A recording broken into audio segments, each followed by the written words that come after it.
Today's guest is Australian homeopath Peter Tumminello. Peter is well known for the groundbreaking work he has done on the homeopathic remedies made from various crystals or gem medicines. We are so lucky as a profession to have these incredible remedies to work with to heal our clients on a deep level, and personally I cannot wait to use them in my practice more. In this episode, Peter shares with us his love of the crystal remedies, how they are made, and how we may use them in clinic. If you haven't already, check out Peter's absolutely beautiful books with full color and stunning artwork. His books are The 12 Jewels. There's also Psyche and Structure, his book on rose quartz, and more. These books are recent additions to my clinic, and I cannot wait to use them more and more with my clients after Peter's inspirational chat today. You can purchase the books directly from Peter at www.thenaturalmedicinecentre.com.au or check out the show notes. Thanks for listening. Welcome to the Homeopathy Hangout, where we discuss all things homeopathy from around the world. And now my mum and your host, Eugenie Kruger. Hello, homies, and a very warm welcome to Homeopathy Hangouts. Me and my staff are extra excited because we have been wanting to get Peter Tumminello on the podcast for a very long time. So today is a very exciting day for us. So a very warm welcome, Peter. Hi, Eugenie. Great to be here. Hi, everybody. I literally, as I walked in this morning, I told myself, I'm like, finally, we get to chat with Peter, and everyone is so excited because we love crystal remedies and you are an expert in this field. So before we start digging into all of that, Peter, can you tell us how you were first introduced to homeopathy? Yeah, it's an interesting story. There are a couple of things. One I'll say is that I was studying to be a naturopath, and I was in the dispensary one day and I was feeling really down. There were a whole lot of other students there. Anyway, I was complaining about something, and this student listened very carefully and then went over and put some remedies together and said, "Here, have a dose of this." I said, "Oh, yeah." So I took a dose of this stuff, and I'd been feeling down for quite a while, actually. And 5 or 10 minutes later, I said to her, "What did you just give me then?" And she said it was a combination of Bach flowers. Yeah. I said, "Wow, I feel completely different." I couldn't believe it. Yeah. So that was my first introduction to energetic medicine, as opposed to something that has substance. But I went on from there. I was very impressed. I went on from there. I got a few good homeopathic teachers, people who were really into it like heart and soul. And some years later, I was given a really good remedy. This is the early years. I knew straight away when I heard about the single remedy and the whole person, I thought, yeah, this is right. This is what I need. Eureka. You know, in what I was doing, it was so disparate. There were so many things that one could reach into, but bringing it all together in the idea of understanding and prescribing to the whole person, or the totality of symptoms, and that you give a single remedy, what a relief. A few years later, I took a remedy that was fabulous for me and gave me full return of symptoms from some big problems that I'd had, some big gut problems that I had for years, that I ended up having an operation for, and it completely undid it all and solved it all. It was fantastic. Wow. Staph aureus. Oh, amazing. It was great. Yeah. I mean, wonderful. That just completely affirmed my path. And I'd already chosen it because of the philosophical aspect, which I loved. And the fact that we have this amazing pathway into all the plants, all the animals, and all the minerals. There's not many types of medicine that can boast that. I use that word boast very often. That's amazing. And it's interesting that you say the philosophical side. There's so many homeopaths that say they fell in love almost with the philosophical side of homeopathy before like that, more the physical side of it. And yeah, it's very amazing. I think there's something when we hear on a deep level, it resonates with us that there is something in nature that vibrates at a frequency of what we need to get us back into balance. I think most people, when you say that to them, it resonates to them on a deep level, and then we're hooked. I wish it was most people. Oh, I wish it was. As I said, most people, I was thinking, yeah, I wish it was most people. Okay, some people. The rest are still going to get there, hopefully. Now, what got you interested in the crystal remedies? Because obviously Stephosagria, that was really deeply healing for you as a plant remedy. But where along this line did you become interested in the crystal remedies? So I'd always been into crystals, and I love them for their beauty and their value, and love gems. I was going to be a geologist before I did. It's got to show you this beautiful amethyst I've got on my desk. Should have bought some things in. Hey? Yeah. Oh, I just love being around them. That's so you were going to be a geologist? Yeah, I was going to be a geologist, and then I figured, I saw some pictures of people out in Central Australia in the desert, and I thought, I don't know if I could do that. Anyway, so I ended up doing something that's very social, and homeopathy is like the ultimate in socializing with people you don't know, because you really get to know people better than most people. Yeah. Anyway, I got involved in the homeopathy, but I still had the love of gems and crystals very deeply ingrained in me. And I knew that I needed to throw myself into the homeopathy to be good at it. You just can't do it half-heartedly. You really do have to make a deep commitment to it. And I kept being distracted. And so I thought what I'll do is, just to get it out of my system, I'll make up all the crystals into remedies and take them on. That's cool. And how did you go? That should do it. Yeah. Tell us about that journey. Still doing it. You still do. And have you proved all of them on your... Yeah. I'm continually taking remedies and carrying them, because I can just carry the stone now and just get it proving from doing that. Yeah, I mean, I do it judiciously, but I'm still doing it regularly, very regularly. And look, there was that. And there was one other thing that happened to me. And that was when I was on one of my fossicking trips. I used to go looking for gems and crystals a lot. And I still do a lot. And I was in a place that was very potent in northern New South Wales. It's a place where there are a lot of crystals, like quartz crystals, smoky quartz crystals. And I really do believe, I know that the Aboriginal tribes that were there were very connected to those crystals. And I was up there for a week. It's really high country, cool, fresh air, beautiful. And I was up there for a week. And after a while, one time I was looking for some gem, and I had my arm in under a bank. And I was closing my eyes and concentrating on my fingertips. And as I was closing my eyes, these crystals started to appear in my visual field, with closed eyes. And I thought, it's unusual. Anyway, while I did it, I thought it must be something to do with these crystals that I'm trying to get out of here. Anyway, as it happened during that week, every time I closed my eyes, like consciously, not half asleep or anything like that, every time I closed my eyes, all these crystals would appear. And it was like being in a museum. So I just get one crystal, things that I didn't know or dream of. They just kept coming like I was in a museum, going past the different exhibits. And it lasted the whole week.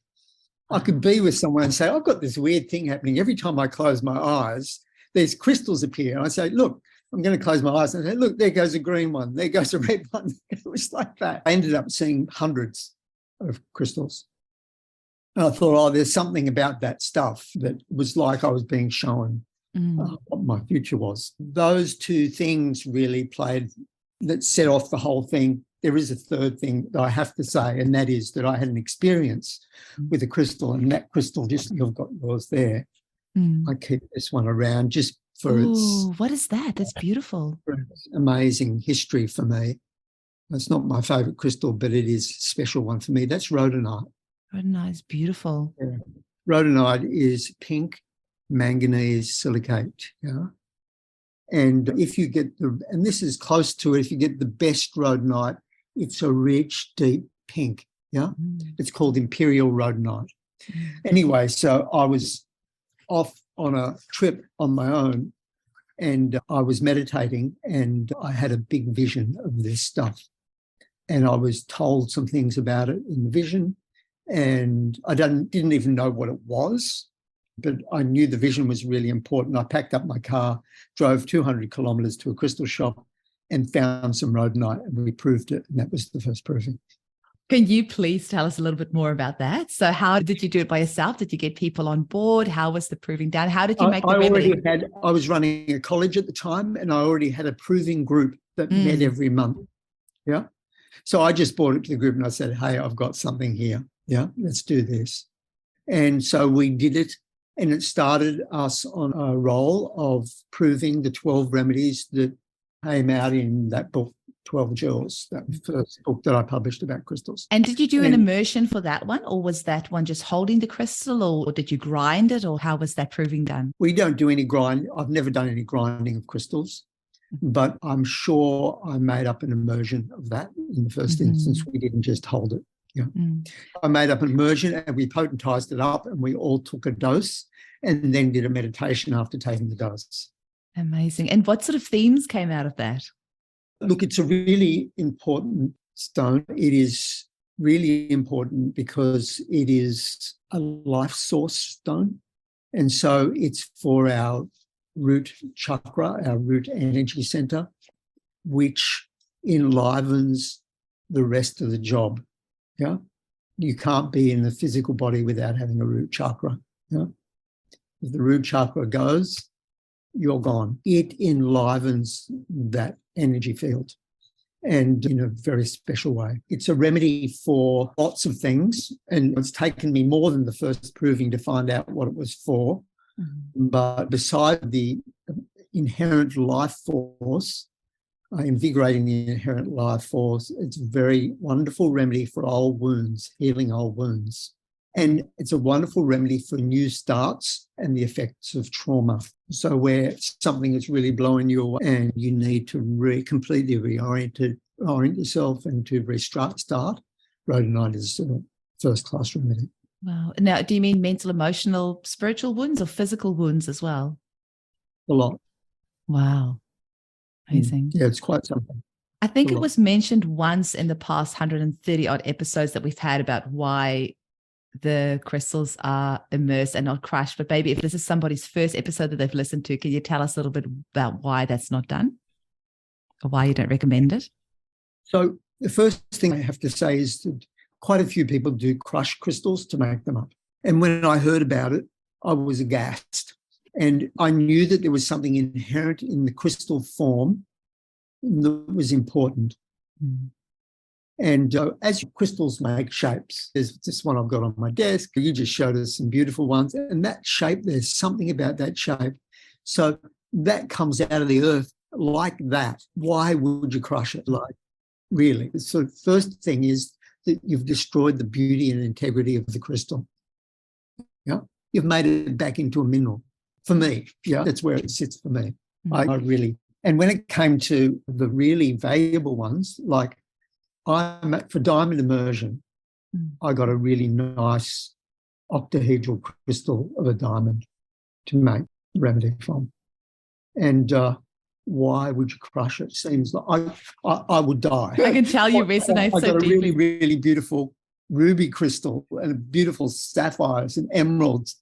Why crush them, really? Yeah, I just don't do it with any gem or crystallized substance. I just don't do it. And I have been very familiar with what the Indians had done. There was a guy named Bhattacharya, it must have been in the 1950s. He made crystal essences in water. He was an Indian, and he used to put the crystal in water in a cupboard, lock it away for a week, in the dark. And then there was another book written in the 70s by a person named Guru Das in America. And what they did to make the crystals was they put the crystal in water under the sun for a couple of hours. So I thought, what am I going to do? So I felt that each one of those was a little bit lopsided. So I decided to immerse the crystal in water, and in immersing it in water, it does, over a short period of time, infuse its healing power into the water, the memory of water, we all know that. And if you leave it out under the sun and under the night sky, including the moon, then you've got potent stuff, I can tell you. So I decided that I would make the remedies up, leaving them 24 hours under sun and moon, yeah, and make the water up from there, and I could still have my precious crystal. Oh, it sounds like a much more civilized way to do it. I can understand why I put it in the dark because, these gemstones are often deep in the earth. And I can understand why they put it in the sun because we're kind of bringing it to light. But I like that you're doing both. It seems a bit more of a holistic way of doing it. And interestingly, Veda Austin, who I just interviewed on the show, who does wonderful work with water she's in New Zealand, with water crystal photography. She was saying she only exposes the water to like a picture or something for 30 seconds. And I was like, yeah, that's actually true because water is actually so intelligent that it doesn't actually probably need to be that long. I like the ritual of, it's in the moon, it's in the sun. I like that. I wonder if maybe that's just for our own biases. I wonder what would happen if we did just expose it to 30 seconds for the water, if that would have the same sort of picture. I think it would probably be fine. There's a point of believability. Yeah. I've made the 24-hour thing standard. Yeah. And it's easy to do, and it's a good connection to make because there is something to do with the dark side and the light side that you hinted at there. And that really is important about the crystals. The Americans were only getting the light side. And I guess the Indians were only getting the dark side. I'm not sure. And they used to use them for astrology, and they still do. They use them for astrological prescriptions to get rid of the bad influences. Yeah. So maybe it's something to do with that. But they do have a dark side and a light side, all of them. And I sense that the exposure to the sun and the moon gets both of those things to their fullness. And also, I think that's how a lot of people like recharge their crystals anyways. They leave it out in the moonlight, or I don't know if they leave it out in the sunlight. Seawater apparently is supposed to recharge. And I've heard that selenite recharges all other crystals. I'm pretty new to this whole crystal thing, but we have recently started stocking crystals in our clinic because more people are asking for it. And my son is obsessed with crystals. Since he was a little boy, he's always been obsessed with crystals. I've always said, I think he's going to be a geologist. So we're getting more crystals around the house. And we recently bought a huge, beautiful amethyst cave for the clinic, and it's just the energy of being around them. I just can't explain it. It's just beautiful. I don't know enough about them. I would love to learn more about them, but yeah, it is uplifting. There's no two ways about it. When you look at the beauty of those things, it's inspiring. Yeah, it really especially is. The fact that it came from Mother Earth. Absolutely. Someone's going to have to be a geologist because he's born in West. I hope. Yeah, actually, you know what? I was saying to you before that I'm wearing these earrings today, which is coinciding because they've got little crystals in them. But I'm also wearing a shirt that I got from my best friend who is a geologist. And so my son will ask her lots of geology type questions. He said the other day, how does amethyst form? He sent her a little voice note and then she sent him this whole explanation back of how it forms. And I just thought that was so fascinating. But tell us a little bit, Peter, what sort of cases would you use a crystal remedy with? So maybe the homeopaths that are listening that are completely new to crystal remedies, what sort of things might a client say that might hint you to the fact that they might need a crystal remedy? Yeah, so there are three main themes that I talk about with crystal remedies. And while I'm going to mention these three themes, and they're very relevant, you don't need to limit yourself. They're just like other remedies. Good advice. When you get a nice picture and a good 3 strong characteristic symptoms, you can prescribe a crystal remedy. But there are certain groups. The first interesting thing that I found about crystals was, and I'll start off from what you've said, and that's about light and darkness. So you have to remember that a crystal gets born deep in the earth. There is no light. It's born in the darkness, and it takes thousands, hundreds of thousands, millions of years till weathering brings it to the surface or human hand brings it to the surface. And so what's happened is that this thing that was very valuable and very beautiful and has amazing energy all of itself was completely in the dark. So its character and possibilities were completely shut down. And then suddenly everything comes to light. Yeah? There's beauty, there's value, and if you want to find it, there's wisdom in them. Yeah. And it all comes to light. So the theme is out of the darkness and into the light. Yeah? So it's about the things that keep you in the darkness and prevent light coming into your world. So a lot of people who are stuck in a crystal state are in some type of depression or being really held in a negative state, like feeling like imprisoned in a certain situation or trapped in a certain situation. Yeah. Mm. The prison idea is very strong. You know, that crystal, I don't know how one would feel as a crystal if I was a diamond locked under the earth. They come from 200 kilometres below the surface of the earth. If I was a diamond under the earth, I wouldn't be feeling really happy about my future. It wouldn't look real good. So it's like that. Things look really dark for people who need crystals. Or it could be hidden potential, something I really got this, I really think I can do this. This is really untapped power, strength, creativity, beauty for me that I can't express. That's one group. So if anyone comes in a really negated or depressed state, it's one of the first things you can think of. There are a few other things. One is that crystals are a perfected combination of minerals. Yeah. So we can say perfected, they've integrated so well that light passes through them. Yeah. It's not like any ordinary rock where you pick it up and you say, oh, it's nice or feels good or whatever. But hey, it really doesn't have the beauty and the crystalline nature of a pure crystal. The pure crystals are just those things, those rocks that have been crystallized through pressure and heat. Yeah. And now the light shines through them. So this, interestingly, has a great affinity with families and with relationship. So it's about bringing relationships to a very functional or very beautiful state. And so people who are really struggling, especially with their family of origin, the crystals are just wonderful remedies. And many times I've given crystal remedies and the whole structure of the family changes. Some people will be familiar with family constellations. Mm. That work that people do in groups to work out their family problems, like their root causes of pain. And the crystal remedies are really good for root family problems or significant ongoing repeated relationship problems. Just thinking we might have to release this episode just before Christmas for all those families that are going to get together. They might have to put some crystals in the water for the Christmas lunch. Or give each other gifts of... Yes. Yeah, and we first got onto this in one of the proving. We had some people in the proving group who they hadn't talked to their family for... One person hadn't talked to their family for 10 years, hadn't had anything to do with them. Zero, none. And there was another person, a girl, that was a man, was a girl, hadn't talked to her parents for 20 years. And they lived in the same suburb. Wow. By the end of that proving, everything was hunky-dory. Giving me goosebumps. We were all stunned. Because that's the blessing of being part of a proving group. Hey, you just don't know what you're in for.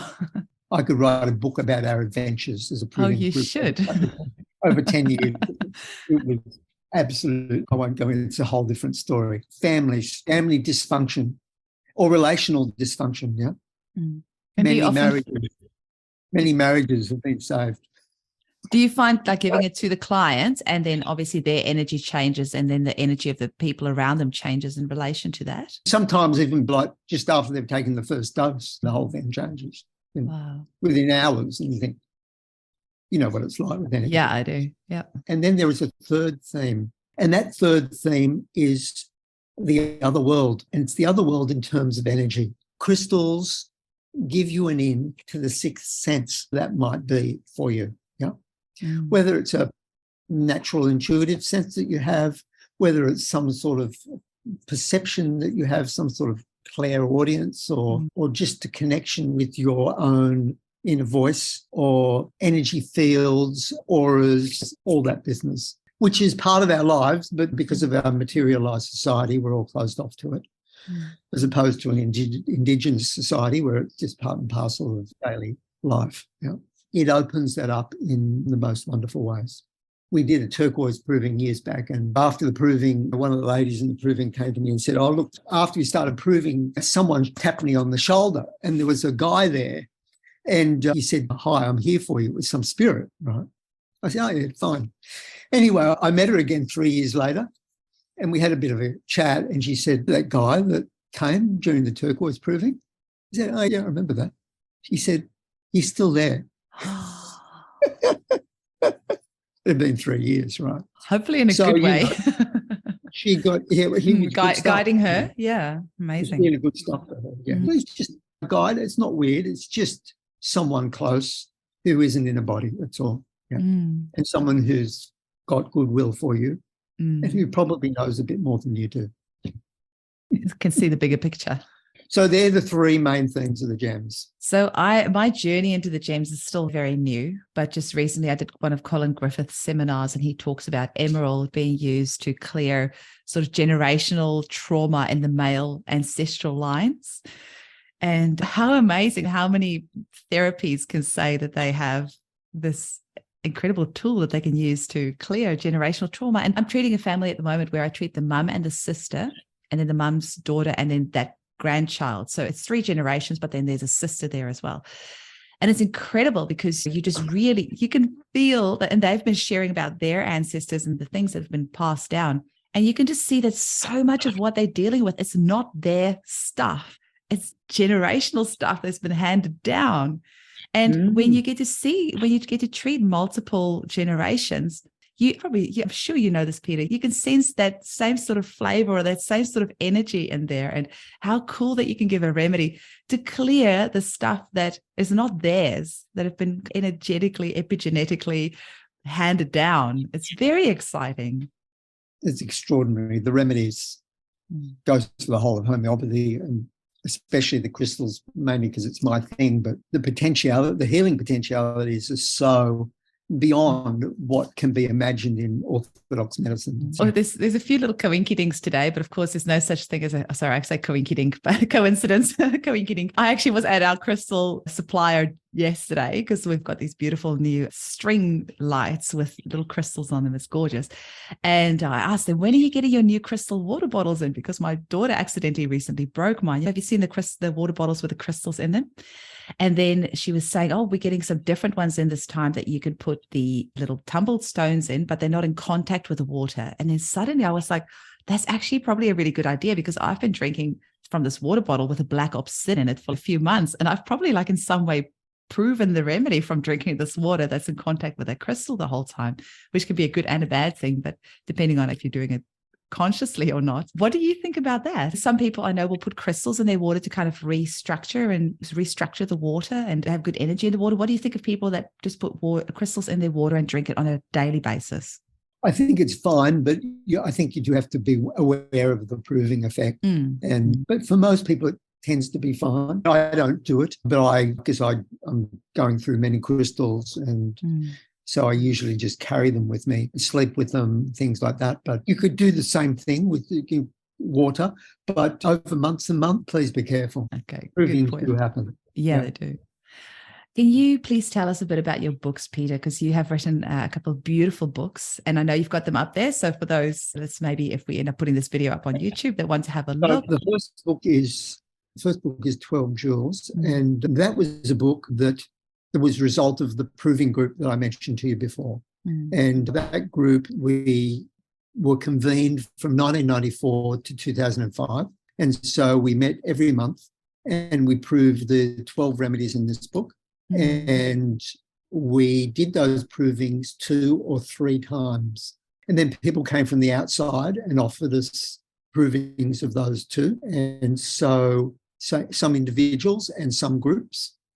So in all, we had 70 provers, and I did all the remedies 3 times. Quite a few of them did them 2 or 3 times. Some people were there for some provings and not for others. But then we put all that information together and we distilled it, because it was all experiential information. We distilled it, and then I wrote the book from that. Yeah. And it was some undertaking, I must say, because we had an amazing thing done. There's so many provings of remedies that we have. There's only done on a couple of people, or maybe 5 or 10 if you're lucky, but that's a pretty impressive group. And going over that period of time, that's a huge commitment. It was a huge commitment, but we all loved it. I often say, it was very adventurous, very scary, very joyful, and very heartwarming all at once. So I also had beautiful images, photographed of crystals that I had or of other people that other people had for every one of the remedies that we did. And I had an artist do a positive and negative image for each crystal just to try and capture the essence. So that was quartz crystal I just showed you. That is the image for quartz crystal. It's very much like silica, as you can imagine. And that is the negative image. That's a person whose ego has become statuesque and a bit holier than thou, and who has become very rigid. And then there's a positive image for each one also. So that's letting go and going with the flow. Beautiful. And the artist we had do it, Carol Albach, wow, she really got it. I would have a long talk with her about what I expected, and then she would do it. And she put in many things that I hadn't expected, but that were absolutely spot on. Quite amazing. I love that you've got those images in there, because so many of us, I am a very visual learner. And so having that image is beautiful, and you can sense the essence of it. And it's so true. A picture speaks 1,000 words, because now that you've shown me those two images, I feel like I have a clear idea of the yin and the yang of clear quartz. And that's exactly what it's about. It's about the yin and the yang. And it's really nice. That's how I learned too, by images. And that's one of the reasons why I decided to do it. I thought we've got to do something here. Where do you prefer people purchase your books, Peter? I always wonder with the authors, is there like a preferred place that you... It depends on where you are. Do you sell them directly? Before we go on to that, I've just got to show you one last image. Oh, please do. Emerald. Yeah. Yes. And that is the negative image for emerald. Yeah? Oh. It's the cave line. Yeah. Very masculine energy. That's locked up and feels very aggressive. Yeah? Quite amazing. And you have no idea the number of times I've been able to use, understanding the image, I've been able to use it to prescribe in clinic. Been fantastic. Beautiful. Do you ever show those images to your clients? Because I'm somebody that at the end of a consult, I like to read the materia medica back to a client. I always pick out the parts that I know that they will resonate with, because there's so many parts in a remedy. If you read everything out to them, they'll go, oh, that's not me, that's not me. But obviously you match the remedy to the client to the remedy, not the remedy to the client. Yeah. So showing them an image like that, I'm sure you would have had clients just feel that resonance of that image. Oh, many times, because they've conjured it up. All these things are in our psyches, and they conjure up the image themselves, and I show them the reflection of the image that's already been painted in a book, and they go, oh, wow. And when that happens, you've got a really deep remedy. I actually prescribed anacardium for somebody yesterday, and then I showed them a picture of a cashew nut on my computer, because very few people know what a cashew nut looks like. You've got the cashew apple and the cashew nuts, and it's really fascinating. There's the difference between the two. So I showed that to them, and then I explained them why I'm prescribing the remedy. And it was actually a 10-year-old boy, and you could see he was like, oh, wow, I get it. And his mum, both of them were like, oh, I get it. So yeah, I think imagery is very powerful. I realized that I should have done 13 gems in the first instance, and that I left this one out by bias. Well, I think Rose deserves its own book. That's beautiful. Absolutely amazing remedy, and people keep writing to me about it, about their cured cases. I tell you what, like, it is a major polycrest. And I wrote this book from the effects of one proving and 39 clinical results. Amazing. It's an outstanding remedy. And I've really gone into it inside out inside this book. And it really is, it's probably the best thing I've ever written, even though it's just a little book. They say dynamite comes in small packages. You just had an image flash up in my mind. I just recall that Julie Andrews, who was the principal at the College of Natural Health and Homeopathy in New Zealand, where I graduated, she gave each of us a rose quartz when we graduated. Oh, did she? Yeah, beautiful. Yeah. And you've got another book there as well. I've got another book, yes. So more recently, I've written a book about crystals, crystal structure. So I realised after I got going with other crystals that you could prove crystals from here to kingdom come, because there are many of them. And once I got up to about 80 or 90, I thought, and there were another sort of 100 or 200 in front of me. I thought there's got to be some way to tie all this together. So at that time, I was spending time in Europe, and I got to meet the crystal healers there, and crystal healing is really big in Europe. I got to meet and become good friends with a guy there named Michael Ginger, who was the main writer about crystals. He was a mineralogist who was also a healer. And I got this understanding of crystal structure from him. Yes. So crystal structure is the way crystals are formed. Yeah. And the fact that the crystal structures actually reflect a certain personality type, a certain psychotyping. Yeah. And that psychotyping for each structure is common throughout the structure. So, for instance, the diamond and the garnet have the same crystal structure, and they're both a cubic structure. And that's for people who tend to be quite fixed, and quite definitive about who they are and where they're going in their life. Whereas jade, for instance, let's say jade from New Zealand, is a completely different type of person. There's a completely different type of crystal structure. So that I understood that by getting the different crystal structures, and there are 7 linear structures, and those structures all define sort of deep archetypes, deep human archetypes. And if you can understand them, it becomes much easier to prescribe crystal remedies. That's cool. And you mentioned about an amorphous structure as well, but I don't know any, like how, tell us. There's 7 linear ones and 1 amorphous, which means has no shape. And what sort of crystal is? For example, opals. Okay. Yeah, Okay. No. For example, obsidian, it's glass. No crystal structure. Yeah, volcanic glass. Example, moldavite, the one that came from the meteor strike. It's a volcanic glass, no structure. And there are quite a few other ones. I won't go into them all here. So that's like the wild card for the group. And after you understand structures, which I've gone into in depth here, it's really easy to get into the crystals. I didn't realize when I started to do this, I thought it was just going to be for crystals. I was speaking to one of my German colleagues, and he said, hey, all minerals crystallize. And pennies started to drop. I thought, wow, this isn't just the 10% of homeopathy that might be crystals. This is 45% of homeopathy, minerals and crystals. Yeah.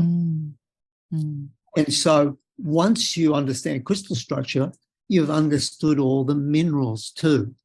So this is a fundamental way in to all these remedies.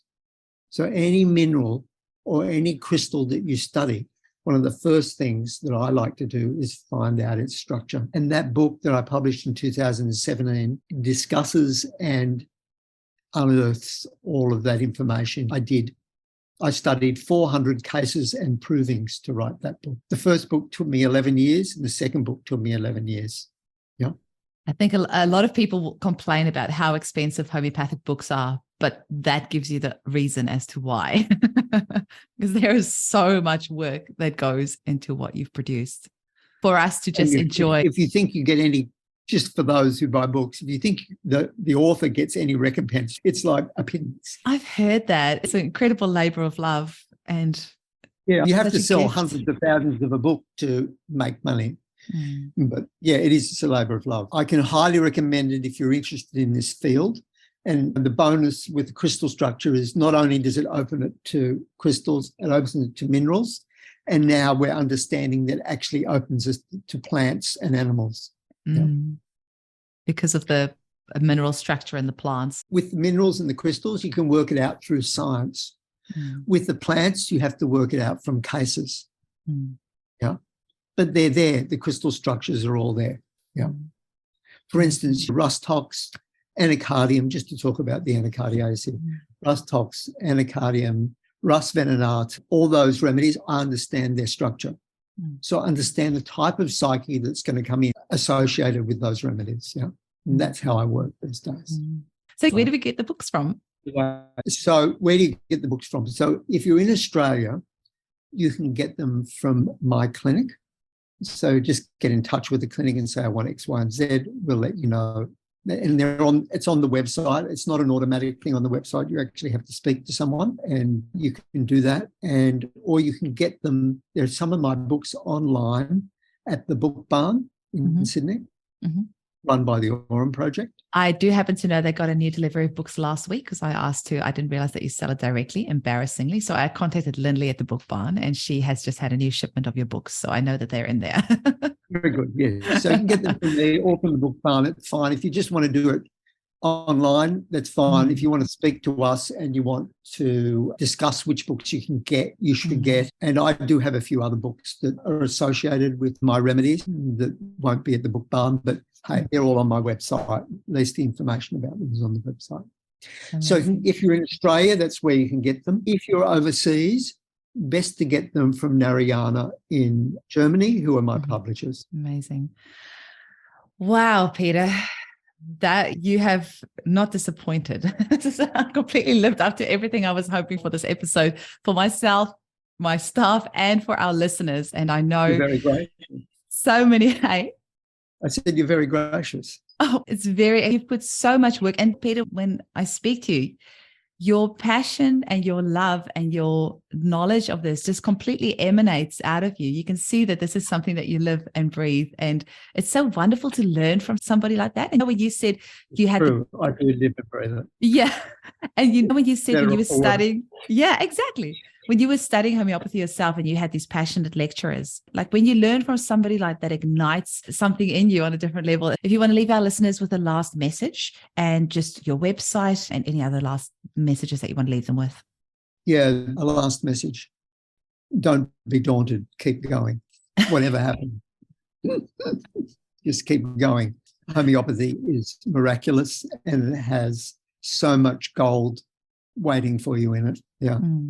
Just keep, whatever happens in your life, whatever happens in your practice, keep going. It's worth it. Yeah. Even through the real struggle parts. Love it and do it to the best of your ability. And how can people get hold of you? The website is thenaturalmedicinecentre.com.au. Beautiful. Thank you so much for your time today, Peter. I really appreciate it. I know our listeners are going to love this episode. I think your phones are going to be ringing hot off the dial or whatever the expression is. And I hope people embrace this and use this in their practice. And maybe if, like me, they've had a couple of stuck cases that they hadn't considered the crystal remedies for, I hope inspire them. I hope so too. Thank you so much. Thank you so much. Bye. Bye, everyone.